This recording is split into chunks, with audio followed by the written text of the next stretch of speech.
away from his sword at all. But anyway, we should talk about the match instead. So we have Tess and JPH here. Tess playing Fox and JPH playing Kite. Yep. Is that what I saw? Yep. Okay. I didn't see the rock, paper, scissors results. Unfortunately, we missed that hype. Well, the viewers did not. I did. Yeah. Viewers probably missed it too. Camera's not low enough.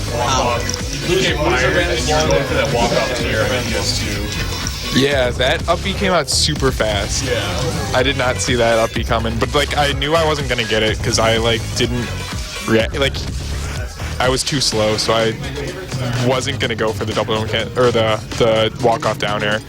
I'm not talking too loud, am I? I can't tell. This is I fixed it. on my head. Okay, cool. That headset is playing through the default playback device, which is that headset, and I just have a repeater that throws his headset to yours, and then also plays the Gotcha. Well, I just meant like audibly for people around me and their ears. Okay. Going to PS2. PS2. Decent pick. Yeah, for both of these, I think like I don't think that either player won the stage pick like super hard. I would want to go here as Wolf, or not Wolf. I'd want to go here as Fox, and I'd want to go here as Ike. Honestly, I don't really know anything about Ike in this game. He's got a really awesome horizontal mobility tool with his side B that he can cancel into a jump. Okay. Outside of that, I'm not entirely sure what Ikes want to do. I know Ally's like really good. Yeah, you don't want to counter off stage and then SD because of it. Ike's probably like I'm seeing Tess like trying to figure out how to combo this Ike. See, I'm not the only one that struggles with big swords. I mean, Tess is doing pretty well against it, but he's playing a little bit more differently than he normally does because of the range of that sword. yeah, you have to. Well, that's the thing.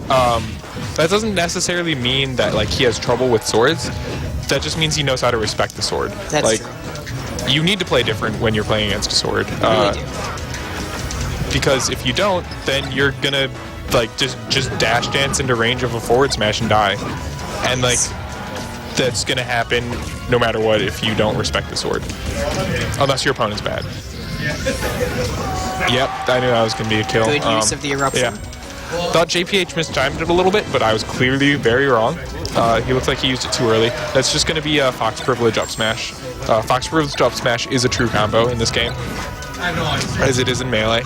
Makes sense. It's where you are playing Fox, and therefore, if you're invincible, you can up smash someone and kill them for free. Makes sense. You mean we're not playing Melee right now? We're not playing Melee. Did you not see my Ness not being awful earlier? I knew this. I was making a joke. I was trying to make a joke. Oh. I liked that eruption if it had worked, but I don't think eruption's properties are very conductive for that type of edge guard. Probably not. No. Forward tilt, that's a rude looking forward tilt.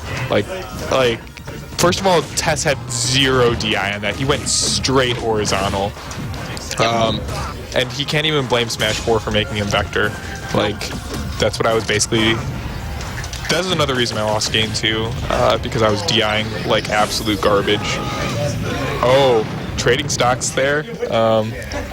So that was basically a JV2 stock because Tess was about to die. Basically. JPH can take that to the bank. Not really. So I'm not really sure what bans are in this matchup. You want to ban Fox stages? So like, I don't know. I would just ban like, I don't even know. Nice counter there for that was really interesting. Like, Tess is like, I'm gonna take out my broken 1-frame move, and JPH is like, I'm gonna predict your broken 1-frame move and counter it. Yeah, that's exactly what happened. Is JPH just said, no, you're not doing that, not this time. Yeah, and that was like a really like. Me as a player, I like to do run-up shield a lot. Tess is obviously more aggressive and more offensive than me, so he likes to do run-up shine. And so, like, depending on what your opponent's gonna do, like, if you think your opponent's gonna run up with an offensive option other than grab, then like counters not a great move to counter approaches. Yeah. I mean, that is what it's built for. It's also a huge risk for. Oh, that was shine. Really good. Yeah. That shine. I don't know.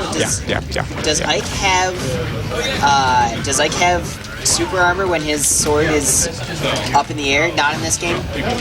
Okay. So I thought that was like perfectly timed shine to not catch him in the super armor. yeah. Well, what I think is that this is the case in Smash 4. When Ike is holding his sword, he does not have super armor. So, like, he has super armor up until he catches his sword. Correct. And then once he's at his apex, you can go and, like, shine him. And JPH was definitely at the apex of his recovery there. That's going to be a nice back air for the sword was at the apex. JPH actually didn't come up yet. JPH was still below the sword. The sword was up above the stage. Oh, wow. Yeah. That is a nice shine. So, I mean, the sword had just reached the apex. It was just before Ike moved up to catch the sword. That was a pretty solid recovery there by JPH. I was a little nervous for him, but he did the smart thing, which was to do something too fast for Tess to possibly react to it. Yes. Nice drill there by Tess, but definitely not worth SDing the stock away. No. And another SD. JPH is actually back in this game. Yes.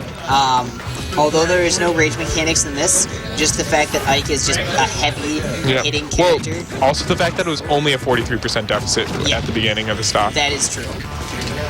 He will have to work to be able to take this stock, but he's not out of the question. And that was an excellent opportunity for JPH. He unfortunately doesn't completely capitalize it. It tacks a little bit of percentage on that attempted edge guard, but he doesn't get the stock, which is the ultimate goal of edge guarding a Spacey. Yes. That's going to be an up throw up air. No DI in the up throw. And that definitely, I think the DI would have definitely helped him get out of that.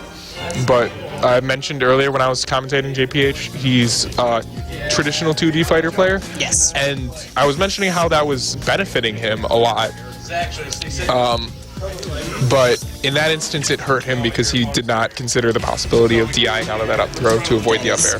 That is true. To be fair, Fox's up throw is very fast. Yeah. And, I mean, if you know what's coming, you can get pretty good at DIing it, but sometimes it happens and you're like, oh gosh. By the time you've already thought of DIing, you're already up in the air getting up aired. Yeah. That's the case for me a lot of the time, where it's like, oh yeah, I have to remember that that's a thing. I have to remember, like, it's probably going to happen. As far as just straight reacting and getting grabbed, it happens almost